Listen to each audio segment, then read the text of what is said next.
spoiler alert, I kind of don't like this palette. Sorry, not sorry. Hey loves, what is up? Thanks for joining me today. My name is Lauren, if you didn't know, and today we are going over the Natasha Denona Golden Palette as well as the Golden Highlighter Trio. I bought both. I passed on the plumping lip gloss. I'm cool. I don't eat my lips any bigger. I don't really like plumping products, so that is what we are going over today. Let's go over the palette first. Alright, so what is it? It is a new and elevated, I should open this right so you can see it. Try not to like put the mirror in the shot, but this is what this looks like. Very pretty. When I opened it, I was like, oh, nice, pretty, cute. But I have, I feel like a very different opinion than those on the internet about this right now. What is it? A new and elevated 15 shade version of Natasha Denona's iconic gold palette and her signature formulas designed to create mesmerizing golden hue looks. It says the golden eyeshadow palette combines versatility with golden earthy hues and rich statement metallics in her pro-level user-friendly formulas, featuring brand new and existing shades that effortlessly complement all skin tones for easy daytime glow or majestic evening glam. The mid-size palette showcases 7 mattes in Natasha's famous cream and pressed powder finishes, 5 high shine golden and vivid antique brass metallics, a nude champagne sparkling foil formula, and a chroma crystal topper with a diamond-like finish and golden hue wet effect formula. This product retails for $69. Remember when these used to be like $65? Everything keeps going up in price. And this is a reimagined version of her golden palette. I do have the original OG gold palette here. And I'm gonna tell you right now, if you have this palette, don't buy the new one. Okay, you basically have, mine's is a little abused and loved. This is the original golden palette, and I already can tell you, I don't think this stands a candle to this. I feel like the shades in here are way more pigmented and rich. And this palette is several years old by now. Like, now, if you're one of those people who don't want to put old eyeshadow palettes on your eyes and you want to refresh your collection, sure, go ahead and buy this. But I'm going to tell you this right now. I feel like the shades in here are more pigmented than what's in here, especially coming from a deeper complected individual perspective. Okay, I am in the medium deep category, so just keep that in mind. I didn't feel like this gave very much, if any at all, depth. So we'll get to that in a second. Also, it's important to note that 9 of the shades in here in the original golden palette made its way over here. So that's why I'm saying if you own this, don't waste your time getting this. You basically have all the good stuff that you would need from this palette. So like, you're not really missing out on much.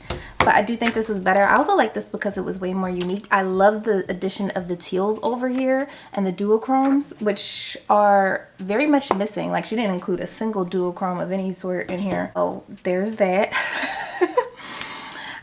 My hope is that in the future she'll release a mini, her little 5-pan minis that she does with all the teals and stuff, just to like make up the difference. I will say I do like this packaging, but let's just get into the 3 eye looks I did, and then we'll come back and talk about the little mini golden trio highlighter palette. Sound like a plan? Good, great. Okay, I start off this eye look going in with Flesh, and I just kind of like slather that all over the lid with a big fluffy brush. Then I go in with the shade Aria on a smaller blending brush. I'm being more concentrated with this. I'm blending it mostly in my crease. I continue to build this up, but as you can see, there's no real difference between Flesh and Aria, so it kind of just falls a little flat in that category. And this begins the problems I start to have with this palette, and the fact that all of the matte shades are at the same depth level and there is little to no variation between them. So I'm still blending the same color, and as you can see, it doesn't really look like much of a difference between Flesh and Aria at all. Next up is the shade Teak, and again, same depth level as Aria and Flesh, so it doesn't build up at all. And before anybody says like, oh, this isn't a palette, you should build the mattes and blah blah blah, like, I've been surprised before. I've dipped into mattes that I thought were too light and they ended up being pigmented as all hell, and I've had the effect that I'm having now. Now I will say, like, this palette definitely calls for a situation where you should only really use 1 matte at a time, or 2 at max, because the depth level is all the same, and there is not enough nuance or variance in tone to make them differentiate from each other. Now teak is showing up a little bit better, but again, barely. So if you're one of those people that prefer to just go in with just one matte or two mattes most, this palette probably is ideal for you. But if you're somebody who likes to build up depth and variation between your mattes, this palette probably isn't going to do it for you, especially if you are of my complexion or deeper. I just can't see it getting done. So there's that. Still blending with the same brush just to like smooth everything out. Next, I go into the shade Alchemist with a shader brush, and this shade was a little deceiving for me. In the palette, it looks more bronzy, but it comes out being more yellow gold than I anticipated. So I don't know what that's about, but yeah, I built that up on the lid.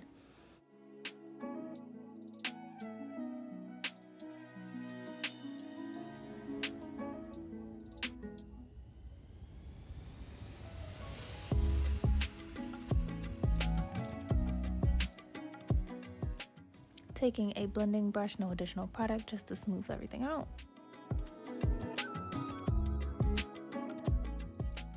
And then going with Nubia on the inner third of the lid.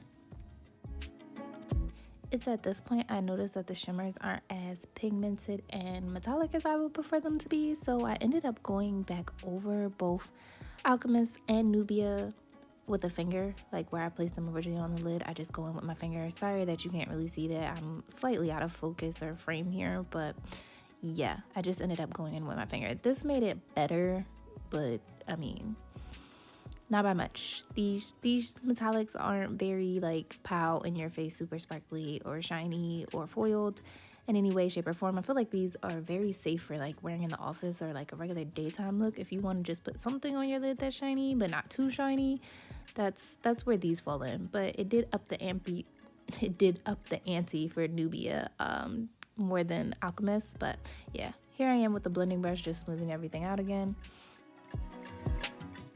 On the lower lash line, I then take the shade Aria and Teak and just like blend that out on the lower lash line.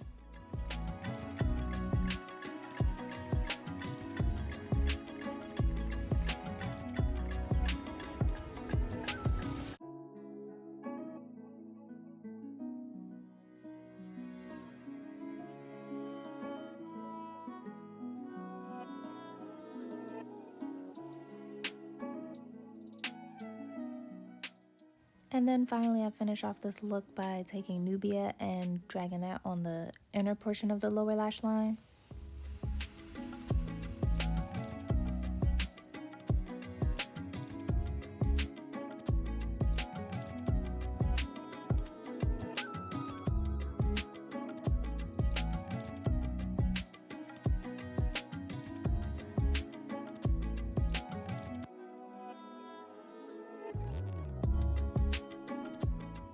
So on to look number 2. I take the shade Sandstone on a blending brush and brush that all in a crease. Now the second eye look, I am intentionally using different shades than the first eye look. And when we get to the end result, you're gonna hear my second gripe with this palette in a minute. But yeah, that's all I'm doing here right now.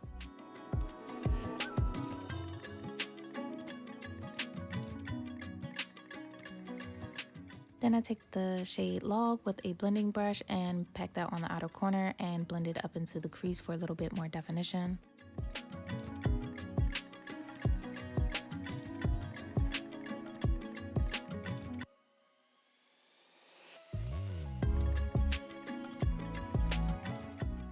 I also take the shade Log and apply it to the lower lash line as well.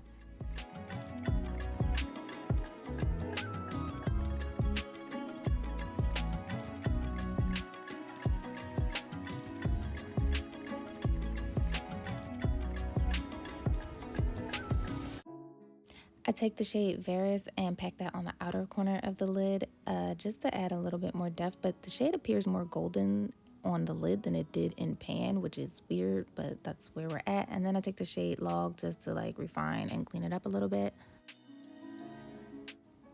So then I take the shade Arm on the inner third of the upper lid and that basically finishes the top, and it's looking very similar to the eye look I just did. Now, all the mattes were in similar tone and depth, but I wasn't expecting the metallics to all be the same shades of gold, which I thought was weird. I was hoping the metallics would save it and add some variation.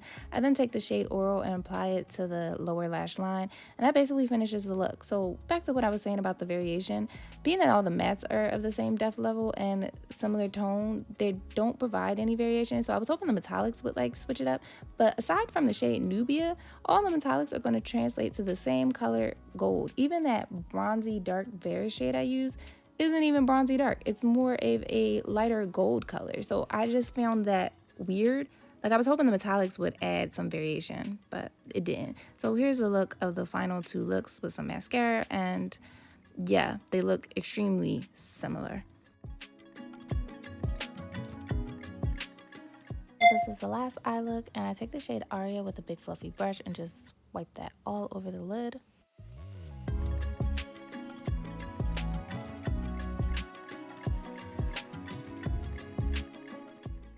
Then I take the shade Log, the deepest shade in the palette, and I build that on the lash line. I'm literally just trying to get some definition to the lash line and make it appear a little bit darker and fuller there. So that's what I'm doing. I'm just building up. And I also take this color on the lower lash line as well, on the outer third of the lid. I've already stated that the mattes are too similar in tone and all at the same depth level, so my hope was that there would be more variation in the metallic shades to make each eye look different, but that was not the case. All the metallics and shimmers in this palette appear on the lid as a yellow gold. With the exception of Nubia, it's more of a rose gold. So essentially all the eye looks of this palette will come out looking the same. Whatever nuances are in each shade are lost and all fall flat to the same light neutral brown gold look. Before anybody says a monochromatic palette, duh. I would just like to point you to this Color Pop palette. Similar concept, better execution. It only has 4 mattes, but each one is at a different depth level, so you can get more variety, and all the golds actually appear different on the lid, from a yellow gold to a rose gold to a champagne gold, etc. The fact that Color Pop was able to do this better at the fraction of the price means that it could be done, but Natasha Denona dropped the ball here. And then take the shade Kava with my finger and apply that to the upper lid.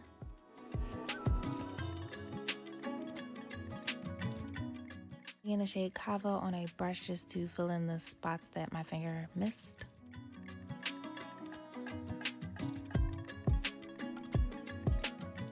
And then I take the shade Aura and put that on the lower lash line on the inner corner of it. And this was the most disappointing shade because when I first dipped into it and did the first eye off camera, it came out fine and perfect, but for whatever reason on the second eye it wasn't acting like it wanted to stick or stay. So this shade's a little funky. I don't know what's its problem, but it was acting pretty weird, and I get a little frustrated with it to the point where I kind of stop and I come back to it a little later just to fill it in. But yeah, this was the worst shade in the palette for me.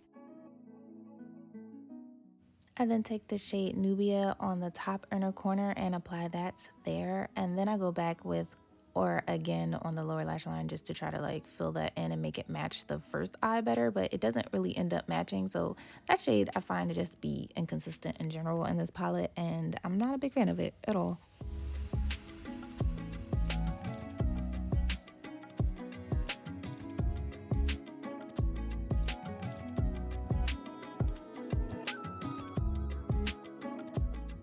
And here is the completed look with lashes. Okay, next up is the Golden Highlighter Trio. This is what she looks like. It comes with 3 shades, which I will say seem to be pretty universal-ish, if I do say so myself. I do like the pan embossing in here. Mine is going to like a mess very quickly though. This is like a little messy, as you can see. But all 3 light. All 3 shades did work on me. It is a glow highlighter palette with hydrating formula that features 3 high foil finish golden shades for all skin tones. Golden Highlighter Trio features extremely soft wet powder hybrid highlighters in 3 captivating shades, a pearl, glow, and bronze, that complement all skin tones. This jelly powder effortlessly glides into the skin and provides a medium to high buildable coverage, leaving a liquid, metal-like finish. Formulated with active ingredients derived from hyaluronic acid, these highlighters help to moisturize the skin, delivering a silky smooth feel. This innovative multifunctional formula can be applied to the cheeks, eyes, lips, and collarbones. So, and each shade is described as Pearl, a soft gold champagne, which is the shade here, Glow, a nude gold, and Bronze, a golden bronze. So that's all 3 shades. I do have a demo using all 3 shades, and today I have on my face, if you was wondering what this highlight is, I don't have anything else on my face. I just have on my base complexion, so like concealer. I have on concealer all over my base with the Soft Sculpt by Mario Medium, and then I put on this highlighter on top, and that's it. This is all that's on my face. I do feel a little naked, like I feel like I need blush or bronzer or something else a little extra here, but I didn't want to obstruct the color that you are seeing, which is Sun Glow, which is this middle shade right here. So if you were wondering what was on my face, that's what's on my face. Let's get into my demos of all 3 of these shades really quickly, and then we can wrap this up in my final thoughts.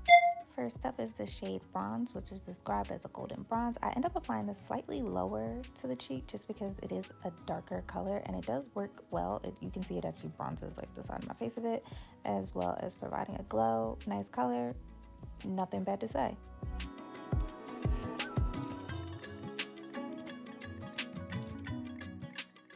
So I wiped off my brush, and then I go in with the shade Pearl on the other side, and I ended up liking the shade a lot. I wasn't sure if it would actually work on my skin tone, but it really does. I will say it's the most textured out of the 3, as in it shows and emphasizes a lot of texture when applying.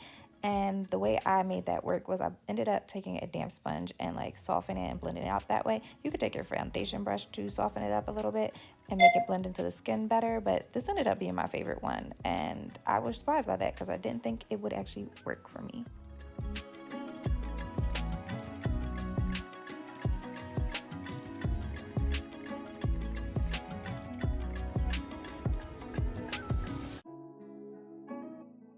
Last but not least, we have Sun Glow, and it is a very bright, shining highlighter, just like Pearl, a little bit more toned down and more closer to my skin tone, but it's still beaming. It is very glowy, and I really like this highlighter a lot too. I would say Pearl and Sun Glow ended up being my favorites. Bronze is okay, but I really like Pearl and Sun Glow the most. Also, I like to mention that this was less textured than Pearl too, so that was a plus. I could get away with just rubbing this on my skin without having to buff it out.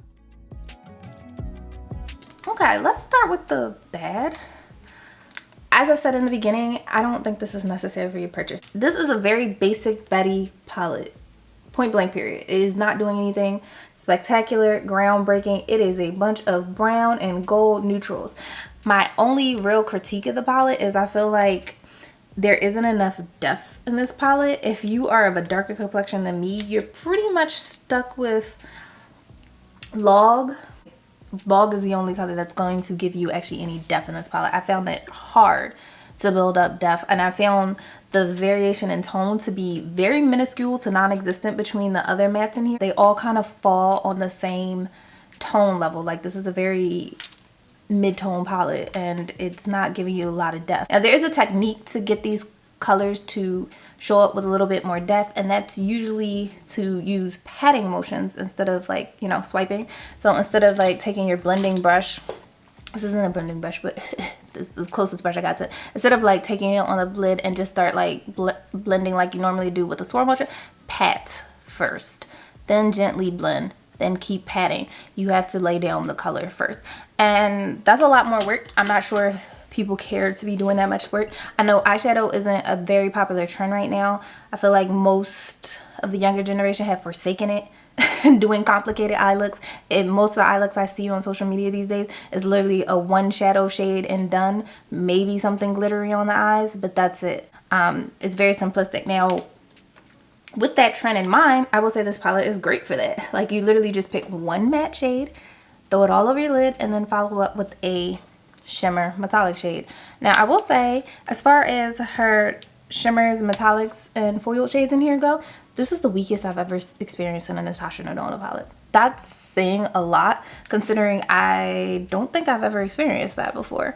And I have a good majority of her palettes, so it's very muted and subdued. Now, there is a customer market base for a person like that wants shimmers, but not to be super pow in your face. They want like a more refined shimmer that they feel comfortable wearing to work, that's not too metallic, that's not competing with the disco ball. Then yes, this palette works for you. I'm not impressed. It's meh. It's meh. Will I use it? Sure. When I'm thinking of using a brown eyeshadow, this is right here. It's clutch, but it's not my favorite Natasha Denona palette. Let's go on to the Golden Highlighter Trio. This thing is awesome. If you do like highlight, it's smooth, it's bright, it's blinding. If you are one to compete with the sun, this is great. All 3 shades work on me. I'm surprised. I was expecting this pearl shade, the lighter shade here, not to work. It works. It is going to be beaming, but it works. So I do recommend this palette. 10 out of 10. This is a perfect product for me. $55. That's up to your discretion and budget. But yeah, I do like this. This is my favorite. So this was definitely a hit. This was a meh. And that's really all I have about these products. Just to summarize everything, nice and concise. Nice and concise. Okay. This is meh. If you are of a darker complexion than me, I don't see you getting too much use out of it. It doesn't have any depth. Most of the matte shades are on the same tone level, so that's a downside. But if you like a basic brown palette and you are one of those people who like to just throw one shadow in your crease and on your lid and go about your day, this is probably going to be your jam. The metallics and shimmers are not that exciting and do not stand out as much, but it's a great neutral everyday palette if you are someone who likes more subdued eyeshadows. And if you have the original gold palette, don't buy it at all. The Golden Highlighter Trio, love this. Gives a perfect highlight. I wonder how deep this shade can go though. Like the pearl shade. That's probably my only question. Well, that's all I have from me today. Thanks for hanging out. I appreciate it. Like, comment, subscribe, all that good stuff. Tell me your thoughts on the Natasha Denona Golden Palette and Highlighter Trios or any of the products. Did you buy the lip plumper? Because I couldn't be bothered. Any of these products, if you bought any of them, what your thoughts, opinions on them are. And I will see you in the next one. Bye guys. Take care.